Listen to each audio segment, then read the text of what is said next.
Good morning and जय हिंद बच्चों मैं अजय कुमार वाराणसी उत्तर प्रदेश से आपके अपने चैनल नव शिक्षण में स्वागत करता हूं। बच्चों मुझे उम्मीद है आपकी पढ़ाई काफ़ी अच्छी चल रही होगी 6 तारीख की। और ये देखिए बच्चों की भीड़ कितनी है जो कि कंपटीशन की तैयारी कर रहे हैं।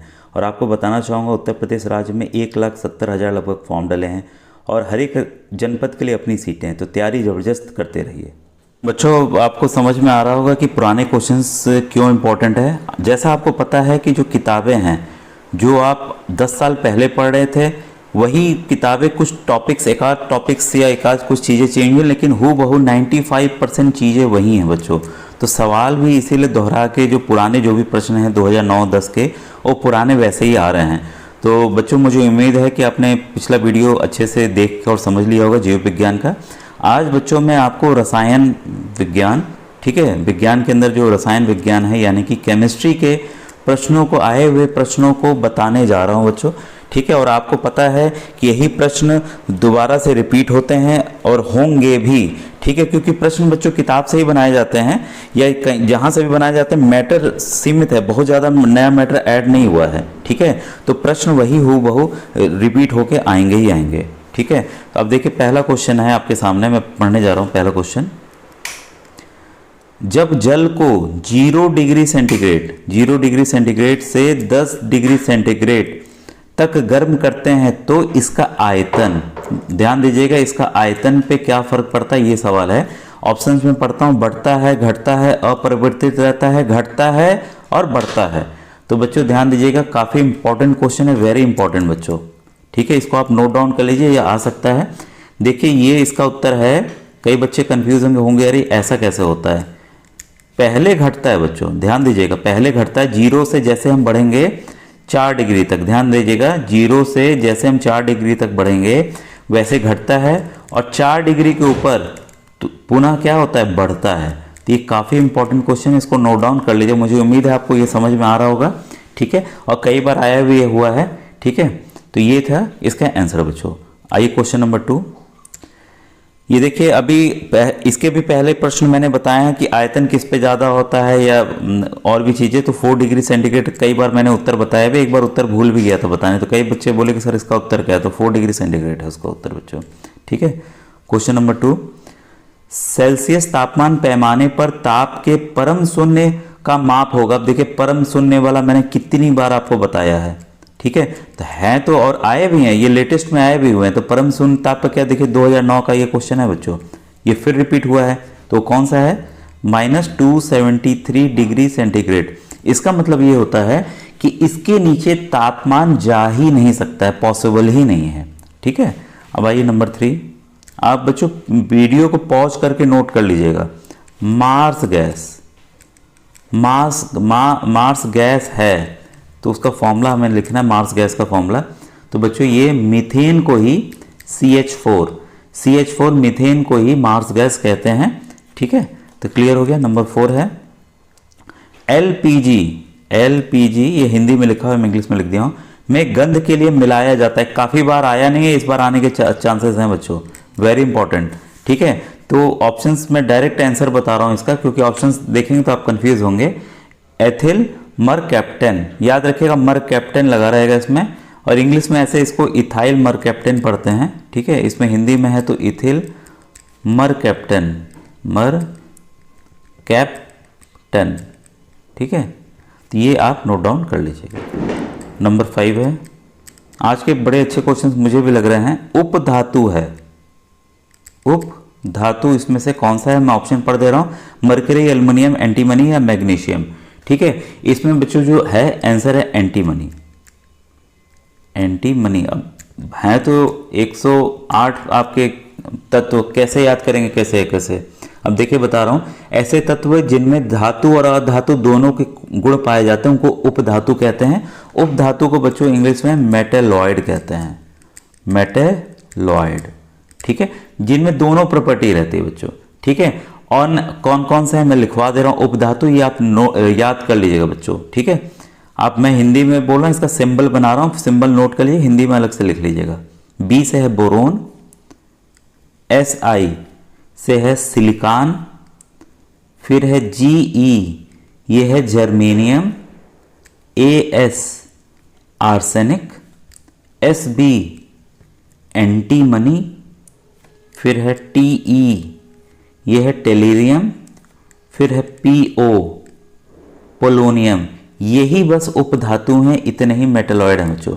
तो आएंगे अगर सवाल नए आएंगे अगर बन के, तो इसी में से आएंगे, इसमें से कौन है। तो आपने उम्मीद है नोट डाउन कर लिया होगा। अब आइए क्वेश्चन नंबर 6 बताता हूं आपको मैं।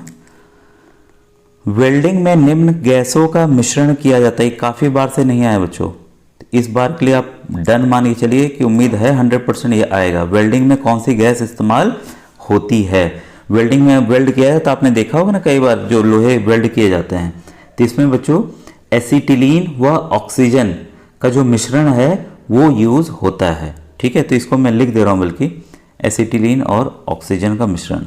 अगर आप अन्य ऑप्शन देखेंगे तो इसमें थोड़ा कन्फ्यूज़न होगा। एसिटिलीन गैस, ठीक है, और साथ में जोड़ लीजिए ऑक्सीजन को। ठीक है, इन दोनों का इस्तेमाल वेल्डिंग में किया जाता है। अब बच्चों मैं थोड़ा समझा रहा हूँ तो हो सकता है वीडियो आपका लंबा हो। सभी अम्ल में उपस्थित रहने वाला तत्व कौन सा है। ऑप्शंस हैं ऑक्सीजन, हाइड्रोजन, नाइट्रोजन या कैल्शियम। तो बच्चों ये है इसका हाइड्रोजन H। ठीक है, सभी अम्ल में उपस्थित रहता है, जैसे H2SO4 है उपस्थित, HCl हाइड्रोक्लोरिक अम्ल इसमें भी है, तो सभी में H है कि नहीं। तो इस तरह से इसका ऑप्शन आपको समझ में आ गया होगा, हाइड्रोजन है। नंबर 8 है वाशिंग सोडा का जलीय विलयन होता है अम्लीय, उदासीन, क्षारीय, अम्लीय तथा क्षारीय दोनों। तो 8 का आंसर है बच्चों क्षारीय। ठीक है, इसको नोट डाउन कर लीजिए, ये भी इंपॉर्टेंट है, ये अलग क्वेश्चन है, ये इस बार आ सकता है। ठीक है, क्वेश्चन नंबर 9। सर्वाधिक मात्रा में नाइट्रोजन उपस्थित रहती है किसमें। यूरिया, अमोनियम नाइट्रेट में, अमोनियम क्लोराइड में या कैल्शियम सल्फेट में। बच्चों देखिए, आपको पता है कि यूरिया खाद का इस्तेमाल खेतों में किया जाता है और वो नाइट्रोजन की कमी के लिए ही किया जाता है। ठीक है, तो सर्वाधिक मात्रा नाइट्रोजन की यूरिया में होती है, और कितनी होती है ये भी नोट डाउन कर लीजिए, अलग से आ सकता है 46%, 46%। ठीक है, और नंबर 10 है पीतल में होता है। काफ़ी बार बच्चे कंफ्यूज करते हैं, ये एलॉय है। पीतल भाई किससे बना है। पीतल बच्चों ध्यान रखिएगा, तांबा व जस्ता का मिश्रण है, तांबा प्लस जस्ता। क्लियर है, आपने नोट डाउन कर लिया होगा इसको। ठीक है, अब ध्यान से सुनिएगा, मैं और चीज़ें बता रहा हूँ। मिश्र धातु पीतल जो है तांबा और जस्ता का मिश्रण है। ठीक है, वैसे ही मिश्र धातु कांसा का आप नोट कीजिए, कांसा जो है तांबा और टिन का है, सोल्डर जो है सीसा और टिन का है, और स्टेनलेस स्टील जो है लोहा, क्रोमियम और निकल का है। तो ये मैंने सभी का आपको बता दिया है, कई और चीज़ों का। तो ये क्योंकि जरूरी नहीं कि पीतल आए, अगली बार कांसा आ जाएगा, सोल्डर आ जाएगा, स्टेनलेस स्टील आ जाएगा। तो ये आप इसको नोट डाउन आपने वीडियो रोक रोक के कर लीजिएगा बच्चों। ठीक है, अब देखिए क्वेश्चन नंबर 11। देखिए बच्चों, लिखने का एक और फ़ायदा भी है, ये आपको बता दूँ। लिखने का फ़ायदा ये है कि वो चीज़ें हमें याद हो जाती हैं। ठीक है, तो ये आप, मैं तो कहूँगा ये अच्छी बात है, नहीं तो आप ऐसे वीडियो देख के छोड़ देते थे, बोलते भी कई बार सर समझ में नहीं आ रहा है। ठीक है, तो लिखेंगे तो इस बहाने आपको याद भी हो जाएगा। और नंबर 11, सबसे शुद्धतम जल है समुद्र का, वर्षा का, नदी का या कुएं का। सबको पता है वर्षा का जो जल है वो सबसे शुद्ध होता है। ठीक है, नंबर 12 है चीनी या शक्कर का सूत्र होता है। ठीक है, तो इसको बच्चों एकदम याद कर लीजिएगा, ये है आपका C12, C12, H22 और O11। इसका स्ट्रक्चर अलग होता है बच्चों, उसमें हमें इतना डिटेल में जाना नहीं है। ठीक है, तो ये आप याद कर लीजिएगा, C12, H22, O11 ये शक्कर या चीनी का रासायनिक सूत्र है। ठीक है, क्लियर है। क्वेश्चन नंबर 13, निम्न में से कौन कार्बनिक यौगिक है। क्लोरोफॉर्म, जल, सोडियम क्लोराइड या अमोनियम सल्फेट। बच्चों जो क्लोरोफॉर्म है, क्लोरोफॉर्म जो सुंघाया जाता है, बोलते हैं ना बेहोश कर दे रहे हैं, क्लोरोफॉर्म सुंघा के पहले ऑपरेशंस किए जाते थे। ठीक है, और अभी भी देखते हैं कि इसका यूज़ कभी कभी कहीं कहीं लोग करते हैं। तो ये इसका फॉर्मूला है CHCl3। ठीक है, जो मीथेन का CH4 होता है बच्चों, ये 3 हाइड्रोजन हट जाते हैं, एक ही बचता है और इसकी जगह 3 क्लोरीन जुड़ जाते हैं। तो ये है क्लोरोफॉर्म का फॉर्मूला बच्चों। ठीक है, ये इंपॉर्टेंट था। अब देखिए 2010 का स्टार्ट होने जा रहा है, मुझे उम्मीद है आपको काफ़ी पसंद आ रहा होगा, लेकिन वीडियो थोड़ा सा लग रहा है लंबा हो रहा है। मैं 14th पढ़ रहा हूँ। बेकेलाइट का प्रयोग होता है अभी भी आ रहे हैं प्रश्न। बेकेलाइट, ये रिपीटेड क्वेश्चन है बच्चों। ये बच्चों इसका है बिजली के स्विच बनाने में, बिजली के प्लग, स्विच, कंघी, पेन, हत्थे बनाने में बेकेलाइट प्लास्टिक का उपयोग किया जाता है। और कार एवं ट्रक की खिड़कियों में एक्रिलिक प्लास्टिक का इस्तेमाल होता है। इसको लिख लीजिएगा। बेकेलाइट आपने कई बार ऐसे मैंने बताया, वैसे भी लिख दे रहा हूँ अच्छे।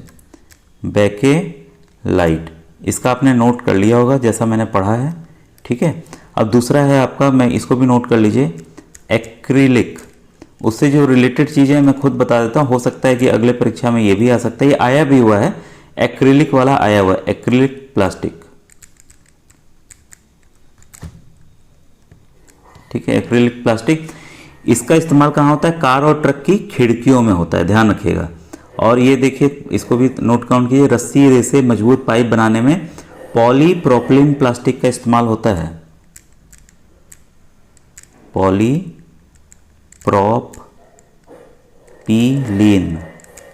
पॉलीप्रोपिलीन का इस्तेमाल किसमें होता है? रस्सी, रेसे, मजबूत पाइप बनाने में, ध्यान दीजिएगा, ठीक है। फिर पैकिंग संचयन सेल के केस को बनाने में स्टायरॉन यानी कि थर्माकोल का इस्तेमाल होता है। स्टायरॉन, और वैसे कॉमन नाम जो है वो थर्माकोल है, इसको आप नोट डाउन कर लीजिए बच्चों, ठीक है। तो ये क्लियर हो गया। अब इसके बाद एक और पॉइंट नोट कर लीजिए, प्लास्टिक बर्तन बनाने में मेलामाइन, कई बार आता है जो घर में जो बर्तन इस्तेमाल होते हैं किस प्लास्टिक से बने होते हैं, तो मेलामाइन प्लास्टिक ये बर्तन बनाने में इसका इस्तेमाल किया जाता है।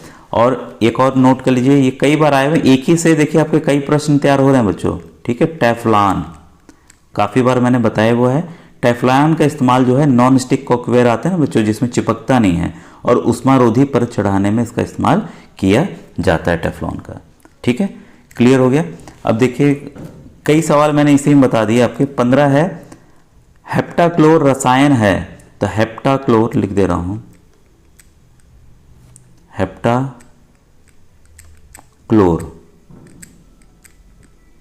हेप्टाक्लोर जो रसायन है बच्चों, वो एक कीटनाशक दवा है, कीटनाशक दवा है, ठीक है। अब देखिए क्वेश्चन नंबर 16 है, निम्न में से कौन कार्बोनेट है? ध्यान दीजिएगा, हेमेटाइट, अर्जेंटाइट, मैग्नेसाइट या जिप्सम। ये सभी बच्चों और हैं, अगर आपको इसका फॉर्मूला याद होगा तभी आप कर पाएंगे। तो इसमें जो मैग्नेसाइट है वो एक कार्बोनेट है।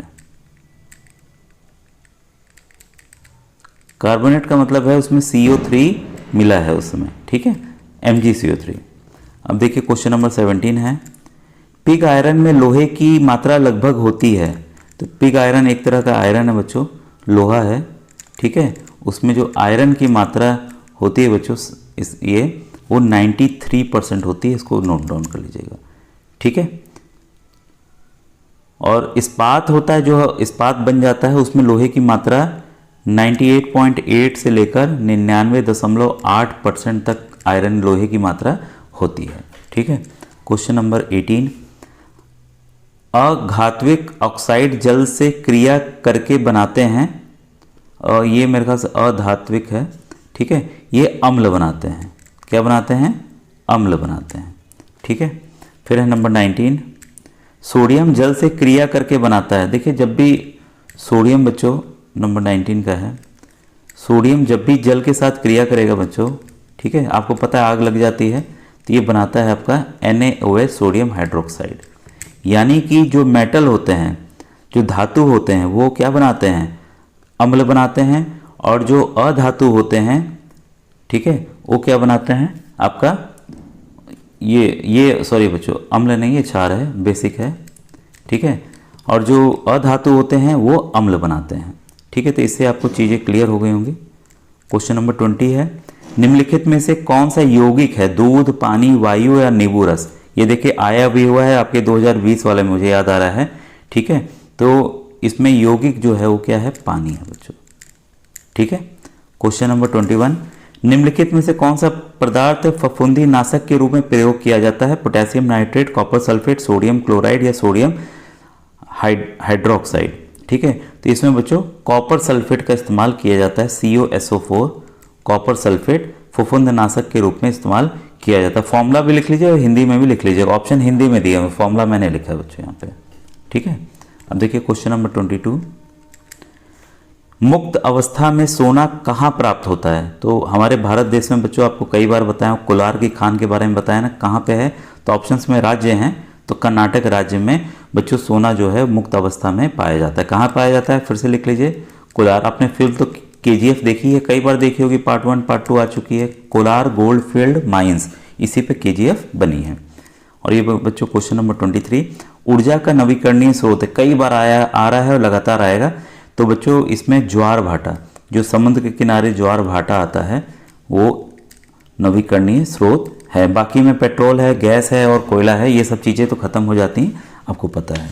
तो बच्चों ये देखिए 2010 का था क्वेश्चन, और अभी और भी बचे हैं, लेकिन अब वीडियो लंबा हो गया, मैं नेक्स्ट वीडियो में बनाऊंगा। अगर अच्छा लगा तो आप कमेंट जरूर कीजिएगा, तो मैं और क्वेश्चंस बता दूंगा। थैंक यू बच्चों, थैंक यू।